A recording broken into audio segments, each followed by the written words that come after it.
On a rugged cliff overlooking the endless sea, there stood an old, abandoned lighthouse. Its once bright light had gone dark many years ago, and the villagers had forgotten about it. But one stormy night, a curious young boy named Leo decided to explore the lighthouse. Leo had always been fascinated by the stars and the sea. He loved listening to the waves crash against the rocks and imagining the adventures that lay beyond the horizon. As the wind howled and the rain poured, Leo climbed the steep path to the lighthouse, his lantern lighting the way. When he reached the top, he pushed open the creaky door and stepped inside. The lighthouse was cold and dusty, but Leo felt a strange warmth in the air. Suddenly, he heard a soft tinkling sound. He looked up and saw a tiny star glowing in the corner of the room. "Hello," Leo whispered, his eyes wide with wonder. The star flickered and floated down to meet him. "Hi, I'm Twinkle," it said in a gentle musical voice. "I fell from the sky during the storm, and now I'm stuck here." Leo smiled. "I'm Leo. Maybe I can help you get back to the sky." Twinkle's glow brightened. "That would be wonderful. But first, there's something we need to do.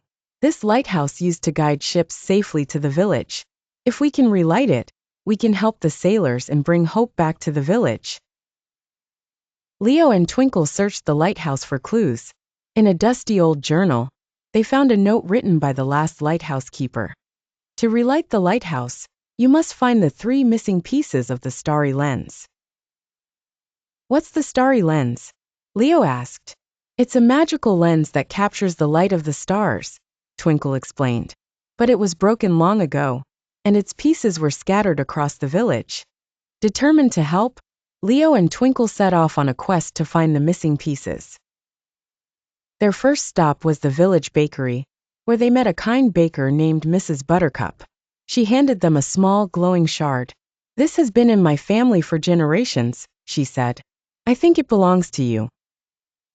Next, they visited the old fisherman, Mr. Seabreeze, who gave them another piece.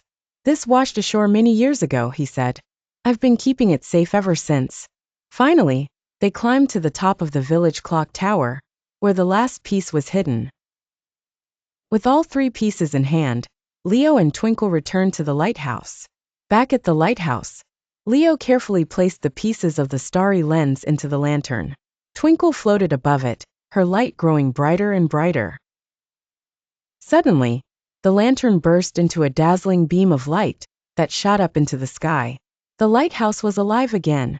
Its light shone across the sea, guiding ships safely to the village. The villagers gathered outside, cheering and celebrating. As the storm cleared and the stars appeared in the sky, Twinkle's glow began to fade. "It's time for me to return to the sky," she said softly. Leo felt a lump in his throat. "Will I ever see you again?" Twinkle smiled.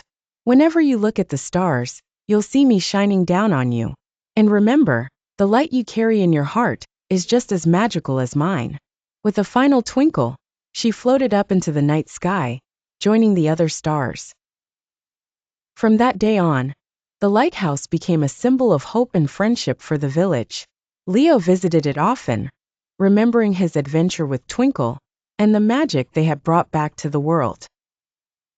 And whenever he looked up at the stars, he felt a warm glow in his heart, knowing that true friendship never fades.